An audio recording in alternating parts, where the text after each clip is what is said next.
October 17th, 1814. The late afternoon in London was thick with the scent of coal smoke, damp brick, and fermenting porter.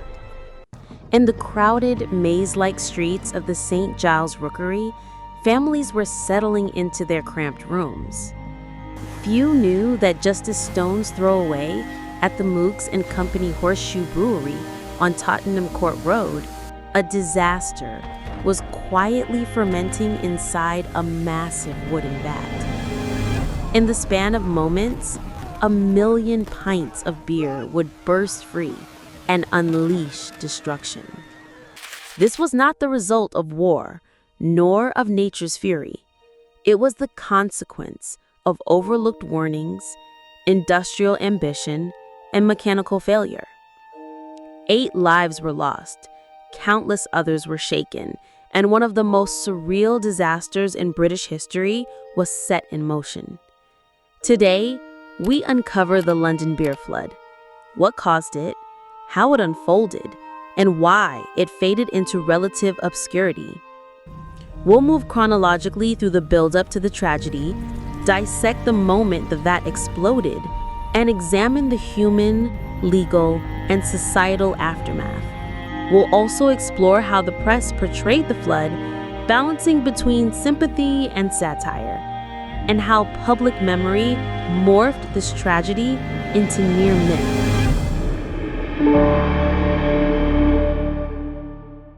In early 19th century London, beer wasn't just a drink. It was a cultural staple, consumed daily by the rich and poor alike. To understand the sheer unlikelihood of this beer flood, consider London in 1814, a burgeoning industrial center. Brewing was a vital industry, with beer a safer alternative to often contaminated water. Numerous large breweries thrived, including Meux and Company Brewery on Tottenham Court Road. Meux was renowned for its porter, a dark beer popular with the working class. The surrounding St. Giles stood in stark contrast to the brewery's industrial might, a slum of poverty, overcrowding, and many Irish immigrants facing hardship.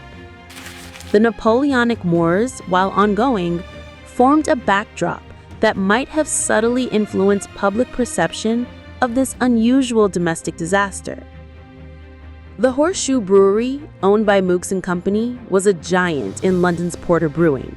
Its history predated Henry Meux's acquisition in 1809, having operated under different names, including Reed, Meux & Co. Sir Henry Meux had a brewing background, previously involved with the Griffin Brewery, known for its massive vats. The Horseshoe Brewery's location at Tottenham Court Road and Oxford Street made it a prominent landmark. Specializing in porter, Meux Brewery became one of the largest in London, alongside Whitbread. The brewery's success relied on porter production, requiring long aging and enormous brewing vats. The failed vat, 22 feet tall, held about 3,555 barrels of porter ale, over 1 million pints. Constructed of wood and reinforced with heavy iron rings, one of these rings, weighing 700 pounds, slipped off the vat around 4:30 p.m. on the day of the disaster. Storehouse clerk George Crick reported it but was told no harm whatsoever would ensue as slipped hoops were common. The vat was nearly full, adding to the precarious situation. The afternoon of October 17th continued with a deceptive calm after the slipped hoop was noticed. Then, around 5:30 p.m., the massive vat suddenly and violently burst open. The force was immense, collapsing the brewery's 25 feet high, 2.5 brick thick back wall outwards. This initial rupture triggered a chain reaction, dislodging a neighboring vat's valve and smashing several large barrels, adding to the rapidly expanding flood. The failure released an estimated 128,000 to 323,000 imperial gallons of beer into the narrow streets of St. Giles. A 15-foot wave of dark ale inundated George Street and New Street, the latter a cul-de-sac directly behind the brewery, making it particularly vulnerable. The force was devastating, collapsing houses and scattering debris. Waist-high beer flowed through the streets, and the smell of malt liquor filled the air. An inquest was held on October 19th at the St. Giles Workhouse, overseen by Coroner George Hodgson. Jurors visited the site and viewed the bodies before hearing witness testimony. George Crick recounted the slipped hoop, and Richard House, landlord of the Tavistock Arms, where Eleanor Cooper died, described the devastation. The jury concluded the 8 victims died casually, accidentally, and by misfortune, an act of God verdict. Later analysis suggested poor VAT maintenance as a factor.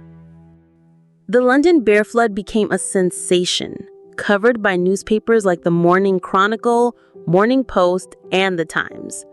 Reports emphasized the shocking nature of the terrible disaster and beer tsunami. Some likened the destruction to an earthquake. The beer flood had no serious lasting consequences for the brewery and the industry. The act of God verdict meant Meux and Company wasn't legally liable. Despite this, they faced an estimated loss of £23,000.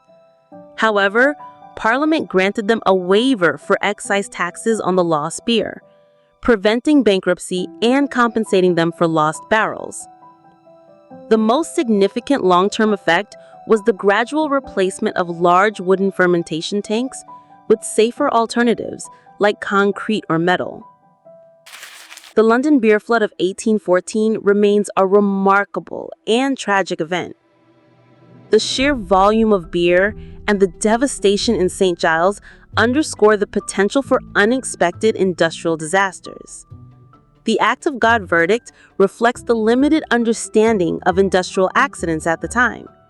The brewery's financial relief, while the victims' families received nothing, highlights the era's societal values.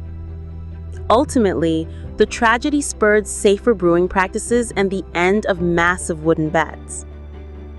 The Horseshoe Brewery was demolished in 2022, with the Dominion Theatre now on part of the site.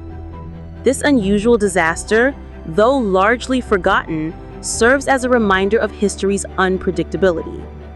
The story of the London beer flood remains a testament to the unpredictable nature of history and the importance of remembering even the most unusual of events.